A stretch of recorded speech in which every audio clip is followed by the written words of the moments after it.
स्वागत है मेरे प्यारे बच्चों संगम अकादमी के YouTube चैनल पर। मैं अमूल श्रीवास्तव आज हम आप लोगों के लिए लेकर के आए हैं अगला टेंस। और हमारा आज का अगला टेंस होगा प्रेजेंट इंडेफिनिट या सिंपल प्रेजेंट टेंस, यानी प्रेजेंट इंडेफिनिट या सिंपल प्रेजेंट टेंस हम लोगों को आज पढ़ना होगा।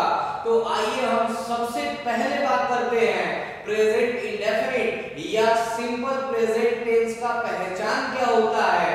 पहचान की बात की जाए तो पहचान आपको पता होगा, सामान्य जानकारी आपको प्रेजेंट इंडेफिनिट या सिंपल प्रेजेंट टेंस का होगा कि जिस हिंदी वाक्य के क्रिया के अंत में ताहे तीहे तेहे इत्यादि शब्द आता है वह वाक्य प्रेजेंट इंडेफिनिट या सिंपल प्रेजेंट टेंस का होता है। ठीक है, बिल्कुल सही है। आप इस बात को मेरे तरीके से जान लीजिए और इसको मेरे तरीके से ऐसे समझ लीजिए कि जब हमें वर्तमान में किसी व्यक्ति अथवा वस्तु के रूप रंग गुण दोष आकृति रचना संरचना एवं अस्तित्व का भाव व्यक्त करना होता है तो ऐसे स्थिति में हम उन वाक्यों को बनाने के लिए प्रेजेंट इंडेफिनिट अथवा सिंपल प्रेजेंट टेंस का प्रयोग करते हैं।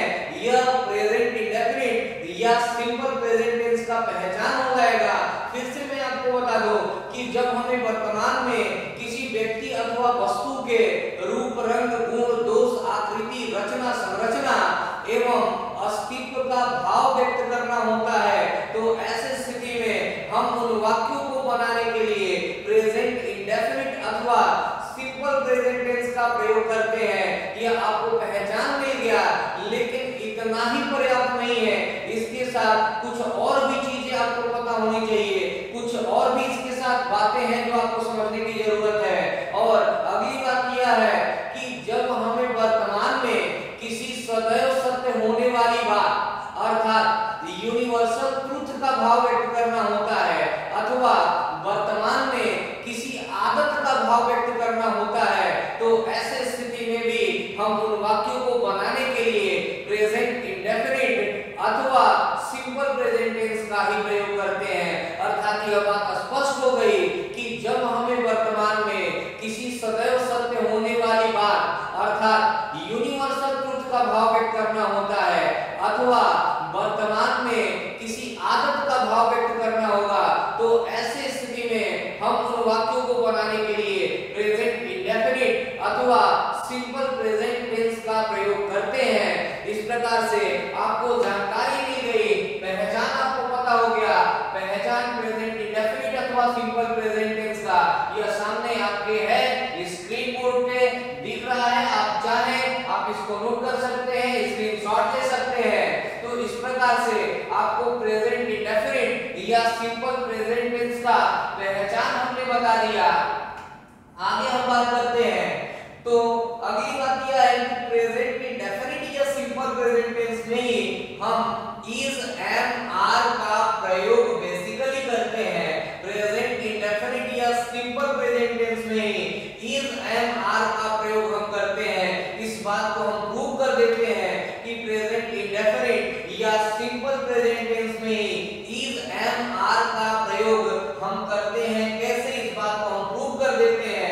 फिर आगे हम लोग प्रेजेंट इंडेफिनिट या सिंपल प्रेजेंट टेंस के अफर्मेटिव कंस्ट्रक्शन को आरंभ करते हैं। तो आगे आइए हम समझते हैं कि प्रेजेंट इंडेफिनिट या सिंपल प्रेजेंट टेंस में ही इज एम आर का प्रयोग किया जाता है। कैसे, इस बात को आप जान लीजिए।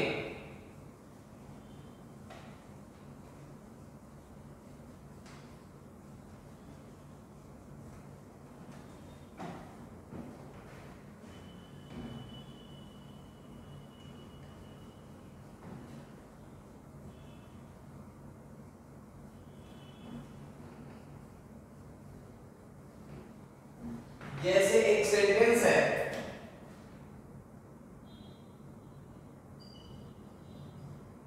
वह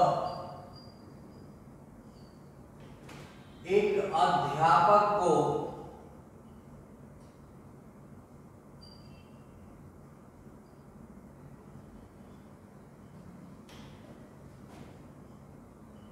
पसंद करता है।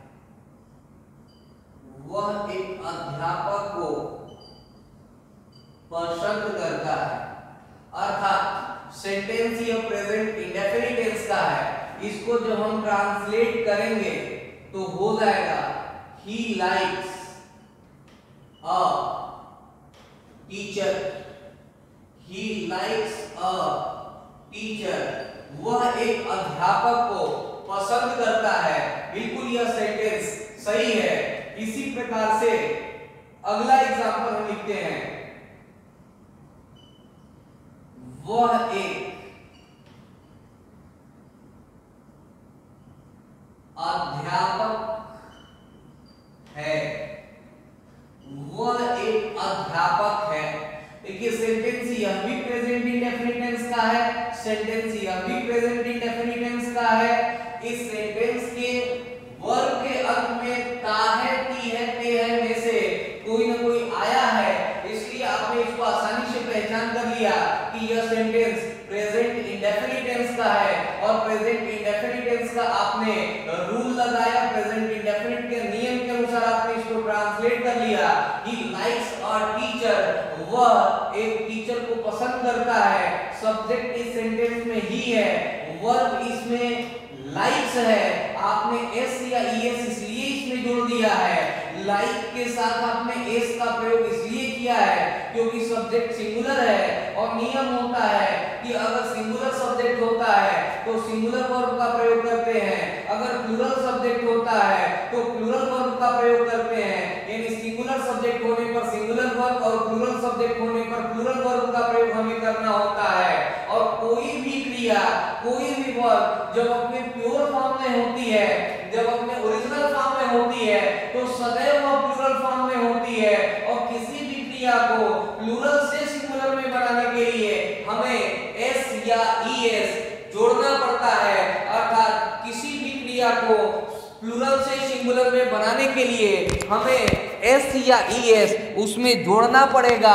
अर्थात स्पष्ट है यहां से कि वर्ब को सिंगुलर बनाने के लिए इसमें एस या ईएस जोड़ दिया गया है, इसलिए यह सिंगुलर हो गया।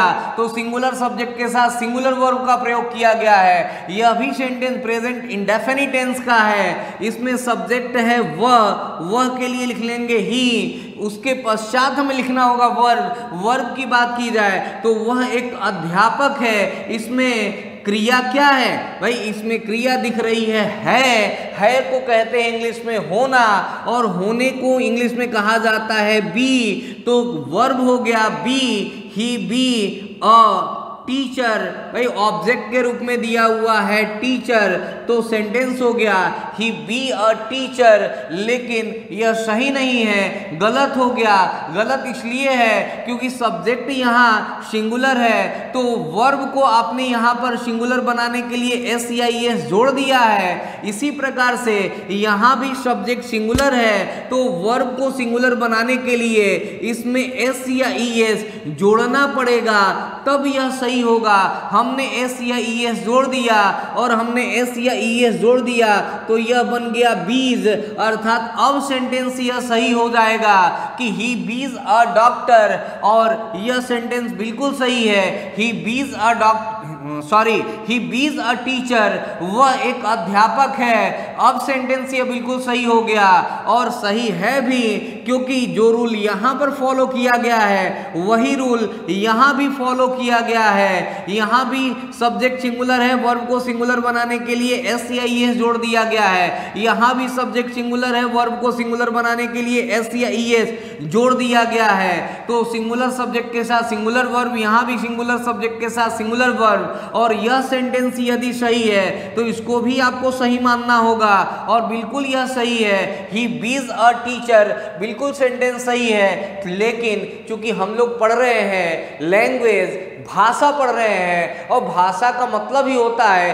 कि जो समाज में प्रचलन में होता है उसे ही भाषा कहते हैं। भाई यह समाज में प्रचलन में नहीं है। जब कभी भी बी के साथ एस या ईएस जोड़ने की स्थिति बनती है तो हम वहां पर बीज का प्रयोग न करके इसके रेडीमेड फॉर्म ईज का प्रयोग कर लेते हैं। इसलिए यह हो जाता है ही इज अ टीचर, ही बीज अ टीचर ना हो करके यह हो जाएगा ही इज अ टीचर, अर्थात यह स्पष्ट है ही इज अ टीचर, यह जानकारी सबको है और इस बात को सब लोग स्वीकार करते हैं। तो चूंकि हम लोग पढ़ रहे हैं भाषा, भाषा में यह प्रचलन में है और यह प्रचलन में नहीं है, इसलिए हम बीज का प्रयोग न करके इज का प्रयोग कर देते हैं। तो ही इज अ टीचर और सेंटेंस यह सही है। जैसे कहा जाए मैं एक अध्यापक हूं, मैं एक अध्यापक हूं, यह भी सेंटेंस प्रेजेंट इंडेफिनिट या सिंपल प्रेजेंट टेंस का ही है। इस सेंटेंस में सब्जेक्ट है आई, आई के तुरंत पश्चात वर्ब लिखना होगा। वर्ब इसमें दिया है हूं, मैं एक अध्यापक हूं, यानी होना शब्द इसमें छुपा हुआ है। होने को हम कहते हैं बी, तो हो जाएगा आई बी अ टीचर और सेंटेंस बिल्कुल यह सही है। I be a teacher present indefinite या सिंपल प्रेजेंट टेंस का सेंटेंस है। रूल भी फॉलो हो रहा है, आई के साथ वर्ब में एस नहीं जोड़ना होता है, नहीं जोड़ा गया है। लेकिन अभी मैंने आपको बताया है कि हम लोग पढ़ रहे हैं भाषा, भाषा का मतलब होता है जो प्रचलन में हो उसे ही हम भाषा कहते हैं। तो जब कभी भी आई के साथ बी जोड़ने की स्थिति बने तो बी का प्रयोग न करके यहां पर एम का प्रयोग कर देते हैं, अर्थात आई एम अ टीचर लिखना होता है, आई बी अ टीचर नहीं लिखना होता है, क्योंकि यह हमारे प्रचलन में नहीं है और यह हमारे प्रचलन में है, जबकि सही दोनों ही हैं, लेकिन यह हमारे प्रचलन में है, इसलिए आई एम अ टीचर हम लिखते हैं, पढ़ते हैं। आई बी अ टीचर हम नहीं लिखते, नहीं पढ़ते, अर्थात स्पष्ट है कि यह सेंटेंस प्रेजेंट इंडेफिनिट का है। आई बी अ टीचर भी सही है, आई एम अ टीचर भी सही है, लेकिन आई एम अ टीचर को ही एक्सेप्ट किया जाता है, यही भाषा में स्वीकार किया जाता है। तो आई एम अ टीचर हमें लिखना होता है और समझना होता है। आपको मैं बता दूं, यहां से हमें एक नया रूल मिल जाता है, नया रूल हमें यह मिल जाता है। आइए जान लेते हैं इस बात को भी। नियम के रूप में आपको यहां से यह पता हो जाता है कि जब थर्ड पर्सन सिंगुलर नंबर के साथ, थर्ड पर्सन सिंगुलर नंबर के साथ, अर्थात ही, सी, इट, नेम तथा singular form of subject, singular form of subject इतने के साथ बी प्लस एस या ई एस जोड़ने की स्थिति बनती है, तो ऐसे स्थिति में हम बीज का प्रयोग न करके हम ईज का प्रयोग, इसके रेडीमेड फॉर्म ईज का प्रयोग करते हैं। और जब आई के साथ बी प्रयोग करने की स्थिति बने तो हम बी का प्रयोग न करके इसके रेडीमेड फॉर्म एम का प्रयोग करते हैं। और जब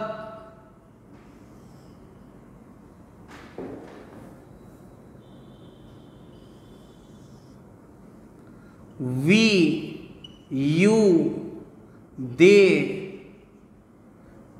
तथा प्लूरल फॉर्म ऑफ सब्जेक्ट्स के साथ, प्लूरल फॉर्म ऑफ सब्जेक्ट्स के साथ बी प्रयोग करने की स्थिति बने तो वहां पर हम बी का प्रयोग ना करके वहां पर हम आर का प्रयोग कर देते हैं। इस प्रकार से आपको बी का रेडीमेड फॉर्म मिल जाता है, इज एम आर, अर्थात बी का रेडीमेड फॉर्म मिल गया, इज एम आर। आगे हम बढ़ते हैं तो आगे ग्रामेरियंस ने नियम यह बताया था कि जब आपसे पूछा जाए कि बी का फर्स्ट फॉर्म क्या होता है तो आपको बताना होगा बी का फर्स्ट फॉर्म होता है इज एम आर, बी का सेकेंड फॉर्म क्या होता है, तो बी का सेकेंड फॉर्म आपको बताना होगा वाज वर, और बी का थर्ड फॉर्म क्या होता है, तो आपको बी का थर्ड फॉर्म बताना होगा बीन होता है। अर्थात स्पष्ट हो गया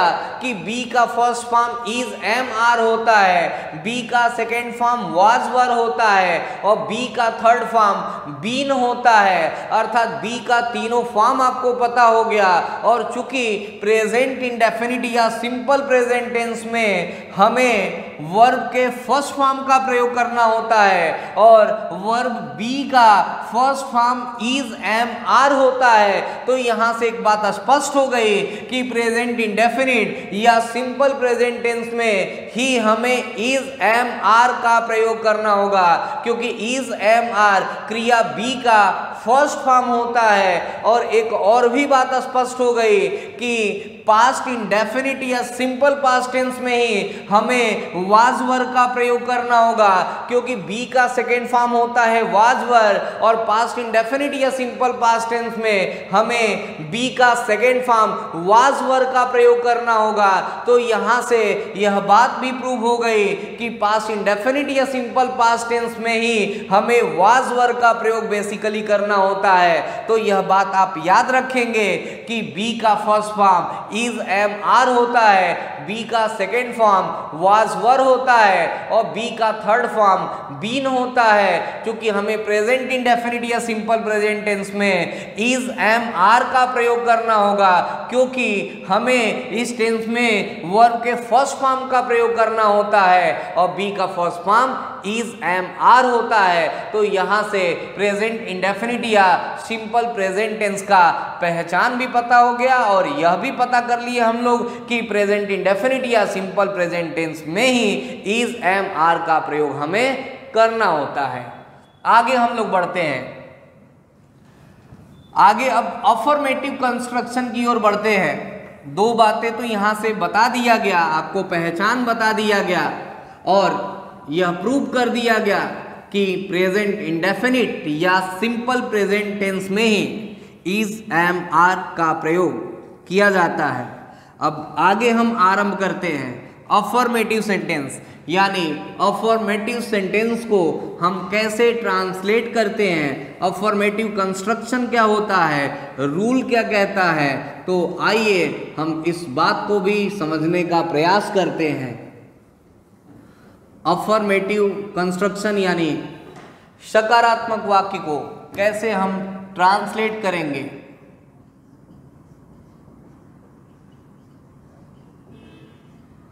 affirmative construction,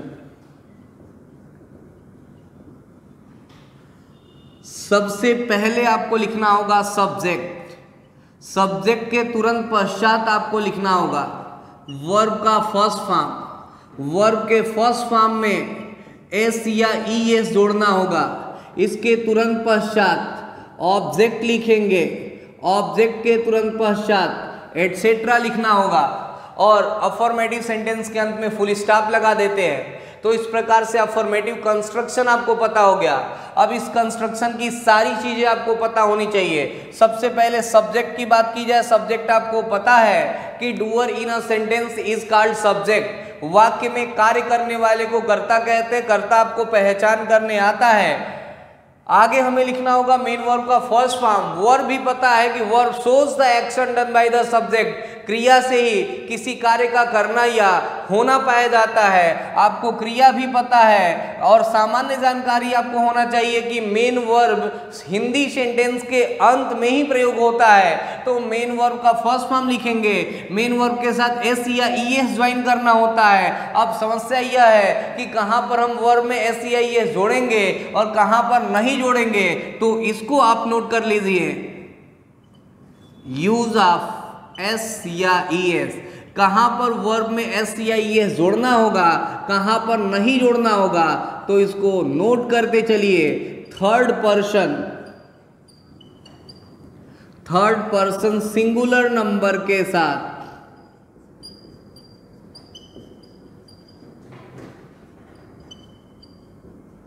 third person singular number के साथ क्रिया में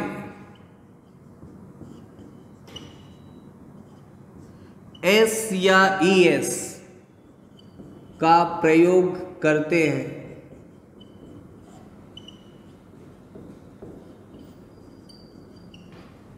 अर्थात थर्ड पर्सन सिंगुलर नंबर में आता है ही, सी, इट, नेम यानी किसी व्यक्ति, वस्तु अथवा स्थान का नाम तथा सिंगुलर फॉर्म ऑफ सब्जेक्ट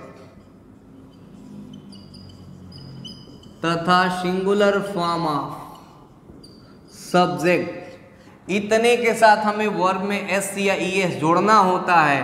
कहाँ पर एस या ईएस नहीं जोड़ते हैं वर्ब में तो लिखते चलिए, फर्स्ट पर्सन में आई वी आता है, सेकेंड पर्सन में यू आता है, थर्ड पर्सन में बचा हुआ है दे तथा प्लूरल फॉर्म ऑफ सब्जेक्ट्स के साथ, प्लूरल फॉर्म ऑफ सब्जेक्ट्स के साथ क्रिया में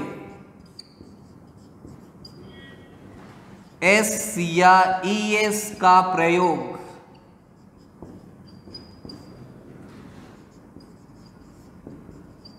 नहीं करते।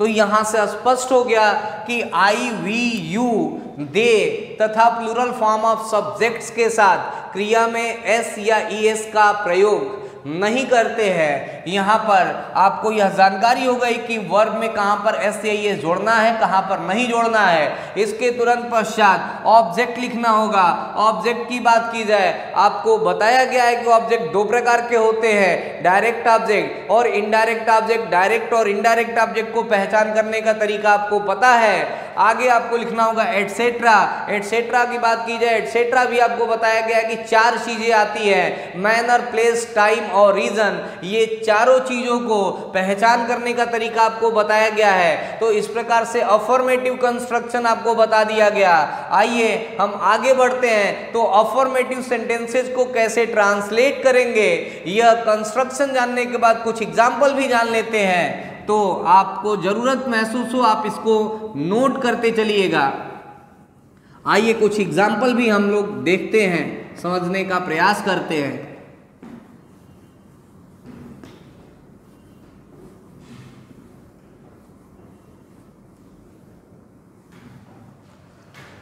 पहला एग्जाम्पल है,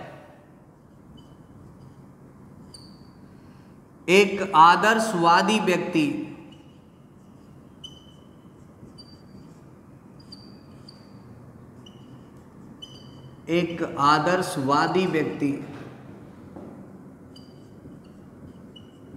अपने देश के उत्थान के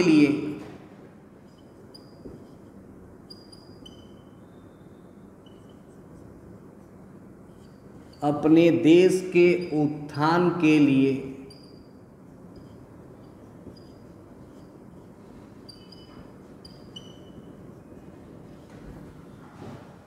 अपना सर्वस्व त्याग देता है,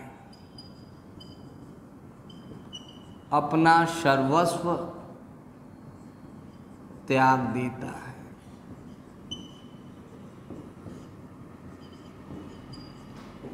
सेंटेंस प्रेजेंट इंडेफिनिट टेंस का अफर्मेटिव का एग्जाम्पल है।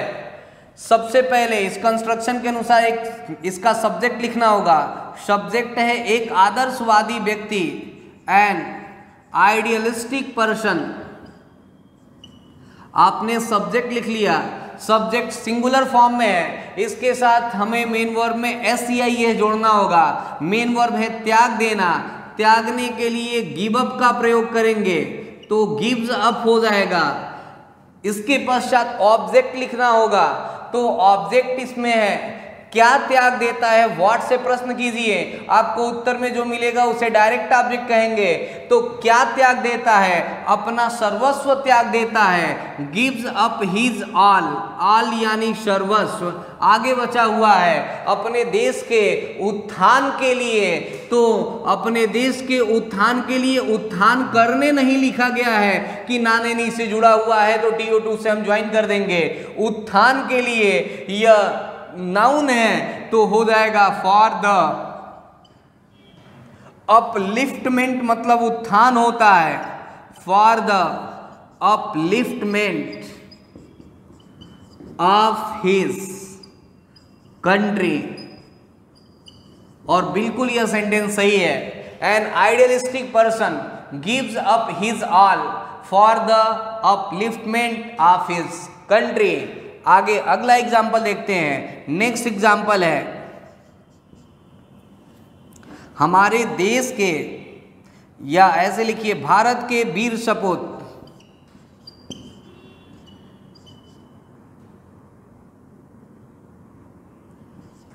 भारत के वीर सपूत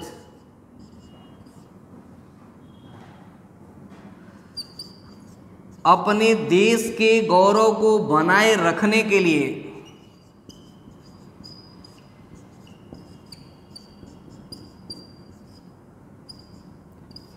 अपने देश के गौरव को बनाए रखने के लिए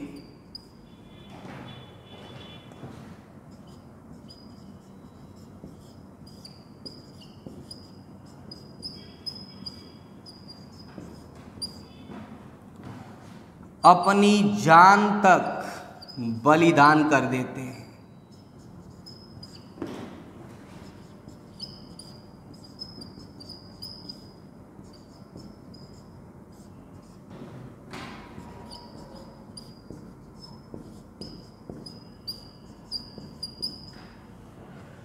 सेंटेंस है भारत के वीर सपूत अपने देश के गौरव को बनाए रखने के लिए अपनी जान तक बलिदान कर देते हैं। सबसे पहले सब्जेक्ट लिखना होगा। सब्जेक्ट है भारत के वीर सपूत, इसके लिए हम लिख लेंगे द ब्रेव वर्दी sons of India, the brave वर्दी सन्स ऑफ इंडिया। सब्जेक्ट आपने लिख लिया। सब्जेक्ट प्लूरल है, इसके साथ वर्ब में SCIS नहीं जोड़ना होगा। मेन वर्ब है बलिदान कर देना, तो हो जाएगा सेक्रीफाइस। ऑब्जेक्ट लिखना होगा, क्या बलिदान कर देते हैं, तो अपनी जान तक बलिदान कर देते हैं। देखिए इस वाक्य में जोर दिया जा रहा है, अपनी जान तक, अपनी जान पर जोर दिया जा रहा है। तो एक छोटी सी बात आप याद रखेंगे कि जब सेंटेंस में किसी बात पर जोर दिया जाता है तो उस शब्द से पहले हमें इवन का प्रयोग करना होगा। तो इवन का प्रयोग यहां पर करेंगे। वाक्य में जिस शब्द पर जोर दिया जाता है उसके पहले इवन का प्रयोग करना होगा, तो हो जाएगा इवन देयर लाइव्स। आगे भी कुछ बचा हुआ है। अपने देश के गौरव को बनाए रखने, दूसरी क्रिया नानेनी से जुड़ी है तो TO2 से ज्वाइन कर देंगे। अपने देश के गौरव को बनाए रखने को हम मेंटेन कहते हैं, तो हो जाएगा to maintain the glory of, to maintain the glory of their country.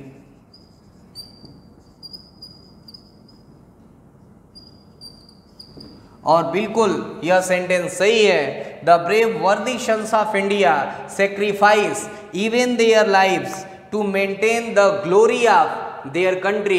Present indefinite के अफर्मेटिव कंस्ट्रक्शन के अनुसार आपने इसको ट्रांसलेट कर लिया, बिल्कुल सही है। आइए हम लोग आगे अगले एग्जाम्पल की ओर बढ़ते हैं। अगला एग्जाम्पल है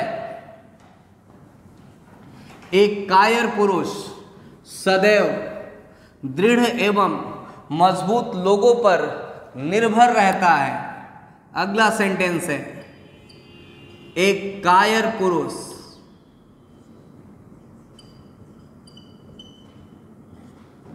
सदैव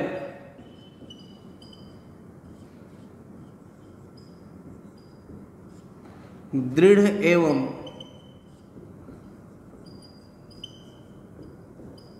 मजबूत लोगों पर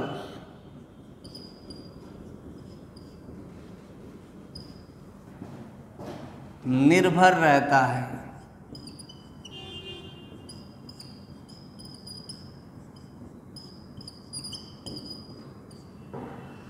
सेंटेंस प्रेजेंट इंडेफिनिट का अफर्मेटिव का एग्जाम्पल है। इस सेंटेंस में सब्जेक्ट है एक कायर पुरुष, अ क्वार्डली पर्सन। सब्जेक्ट आपने लिख लिया, सब्जेक्ट सिंगुलर है, इसके साथ वर्ब में एस या ई जोड़ना पड़ेगा।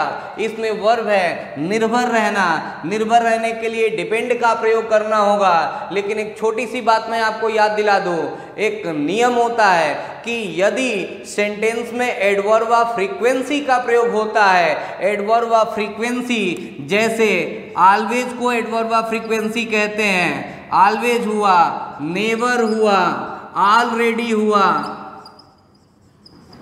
हार्डली हुआ, हार्डली हुआ, स्केर्सली हुआ, रेयरली हुआ, बेयरली हुआ, जनरली हुआ, रेयरली है, बेयरली है, जनरली है, सो ऑन। अगर एडवर्ब ऑफ फ्रीक्वेंसी का प्रयोग सेंटेंस में होता है, नेवर भी एडवर्ब ऑफ फ्रीक्वेंसी होता है। नेवर है, ऑलवेज है, सॉरी नेवर लिखा गया है, ऑलवेज है, नेवर है, ऑलरेडी है, हार्डली है, स्कैर्सली है, रेयरली है, बेयरली है, जनरली है।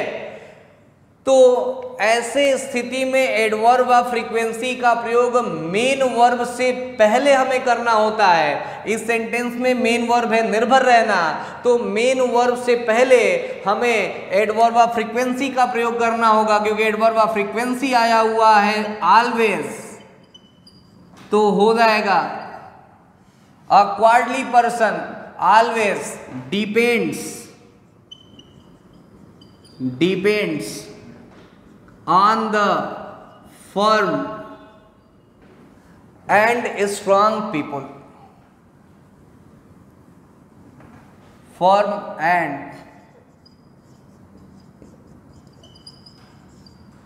strong people। और बिल्कुल यह सेंटेंस सही है। A cowardly person always depends on the firm and strong people, और सेंटेंस यह बिल्कुल सही है। इस प्रकार से प्रेजेंट इंडेफिनिट टेंस का अफर्मेटिव का एग्जाम्पल आपको आसानी से समझ में आ गया होगा। मेरे प्यारे बच्चों, मैं आपको यह बताते चलूं कि किसी प्रकार की कोई समस्या, कोई दिक्कत हो, आप कमेंट बॉक्स में कमेंट कीजिए, हमें बताइए, हमें सूचित कीजिएगा, हम आपके कमेंट्स का इंतजार करते हैं। एक और एग्जाम्पल देख लेते हैं। जैसे अगला एग्जाम्पल है, एक ईमानदार पुरुष,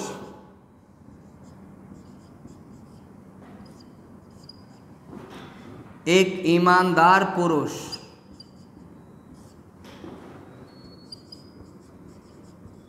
अपने न्याय को जीवित रखने के लिए, अपने न्याय को जीवित रखने के लिए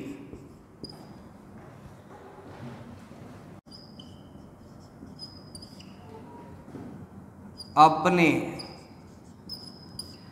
प्रियजनों को, अपने प्रियजनों को नजरअंदाज कर देता है।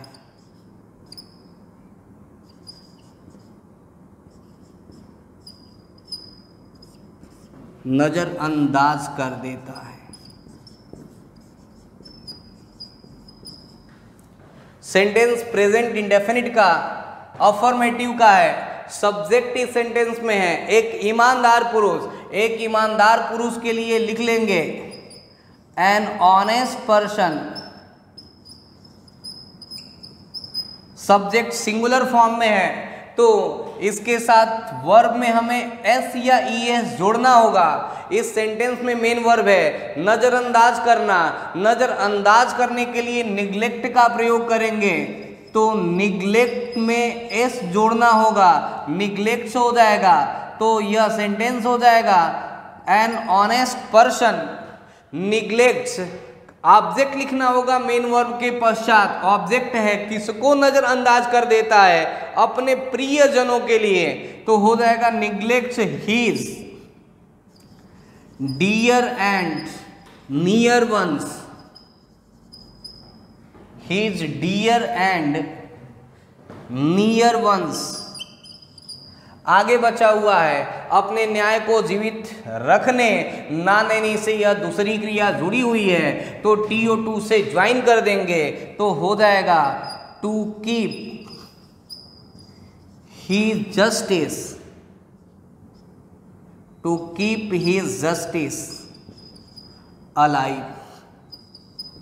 और बिल्कुल सेंटेंस सही है। इस प्रकार से प्रेजेंट इंडेफिनिट या सिंपल प्रेजेंट टेंस का अफर्मेटिव का एग्जाम्पल आपको बता दिया गया और मुझे आशा विश्वास है कि आपको बात पूरी तरीके से समझ में भी आ गई होगी। किसी प्रकार की दिक्कत होती है तो आप हमें सूचित करेंगे, कमेंट बॉक्स में कमेंट करेंगे ताकि हम इस पर और भी अच्छे से कार्य करें और भी आपको ज़्यादा से ज़्यादा मटेरियल देने का हम प्रयास करें। और आज के वीडियो लेक्चर में इतना ही रहने देते हैं। जय हिंद, जय भारत।